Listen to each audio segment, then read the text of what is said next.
Hi friends, last video में मैंने आपसे शेयर किया था कि अगर आप कोविड या नॉन कोविड सिचुएशन में हैं बट आपको कफ वाली खांसी हो रही है तो आपको क्या करना चाहिए। इस वीडियो में मैंने आपसे जैसे प्रॉमिस किया था कि अगर आपको ड्राई कफ शुरू हो गया है, जब कफ नहीं निकल रहा है, बस इरिटेशन हो रहा है एंड आप पूरे दिन ड्राई कफ कर रहे हैं, तो आपको क्या होम रेमेडी करनी है। तो इसके लिए आपको दो चीज़ें करनी है। एक, आप क्या कर सकते हैं, जस्ट टिप ऑफ टंग पे एक चुटकी थोड़ा सा सॉल्ट रख के देखेंगे, मतलब यहाँ पे आपको सिर्फ नमक थोड़ा सा रखना है एंड होल्ड करना है, ये आप एक कर सकते हैं। दूसरा, आपको क्या करना है, उड़द दाल का सूप बनाना है। उड़द दाल का सूप कैसे बनाना है मैं आपको बताती हूँ। आपको थोड़ा सा उड़द दाल, जैसे हम दाल बनाते हैं वैसे हमें उड़द दाल लेना है। उसे रात को या भिगो दीजिए, चाहिए तो सुबह उठ के उसे कुकर लगा लीजिए। कुकर में उसको 2 से 3 प्रेशराइज कुक करके उसे 5-10 मिनट स्लो कुक होने दीजिए। फिर आप ब्लेंडर से या मिक्सर में उसे एकदम प्योरी बना लीजिए उसका, उड़द दाल का, व्हाइट उड़द दाल का, ब्लैक उड़द दाल का नहीं। उस उड़द दाल में एकदम it has to be soupy consistency, दाल की कंसिस्टेंसी नहीं होनी चाहिए friends, it has to be soupy consistency. आपका उड़द दाल का सूप बन गया। अब आपको उसमें डालना है अनार यानी पोमोग्रेनेट का जूस। तो आपको 4 बड़े चमचे, 1 बाउल उड़द दाल के सूप में, मैंने 4 चमचा 4 टीस्पून ऑफ उड़द दाल लिया था, उसका एक बड़ा बाउल भर के एक सूप बन जाएगा 4 टीस्पून का।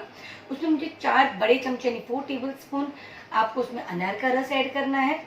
आप उसमें वघार यानी उसमें आपको तड़का नहीं देना है, आपको उसमें ऐड करना है कच्चा तेल, आपको उसमें ऐड करना है कंटकारी तेल। तो आपको इसमें 1 टीस्पून ऑफ कंटकारी तेल ऐड करना है। 4 टेबल स्पून आपने अनार का रस डाला है, 1 टीस्पून आपको इसमें कंटकारी तेल डालना है। थोड़ा सा टेस्ट अनुसार आप इसमें नमक ऐड कर सकते हैं, प्रेफरेबली आप काला नमक ऐड कीजिए, टेस्ट बहुत ही अच्छा लगता है। उड़द दाल के जो सूप की जो मैंने रेसिपी शेयर की है वो आप दिन में 2 बार पीजिए एंड इससे काफ़ी आपको आराम मिलेगा। साथ ही साथ आप क्या कर सकते हो कि पूरे दिन में जेष्ठीमध का कांड, इस तरह से जेष्ठीमध का कांड मिलता है, तो आप ये जेष्ठीमध का कांड छोटे छोटे टुकड़े करके मुंह में रखिए, इसे चूसते रहिए। आपके गले में कोटिंग सी डेवलप रहेगी जिससे आपका ड्राई कफ, जो इरिटेंट कफ है, वो कम हो जाएगा। और थर्ड ऑप्शन है कि आप कोफॉल टैबलेट, जो च्यूएबल टैबलेट है, इस तरह के टैबलेट को भी आप दिन में एक टैबलेट 6 बार मुंह में रख के चूसिए। आपको गलना नहीं है पानी के साथ, जैसे आप to keep it in the mouth, उसे थोड़ी देर रहने देना है, एक्ट करने देना है अपने गले में। तो ये home remedies and Ayurvedic medicine जो मैंने आपसे शेयर किए, अगर आप सिंसियरली यूज कर रहे हैं तो I am sure maximum patient will get relief in dry cough.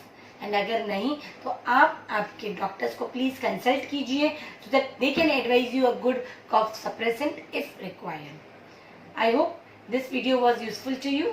See you soon with the next video. Till then, bye and take care.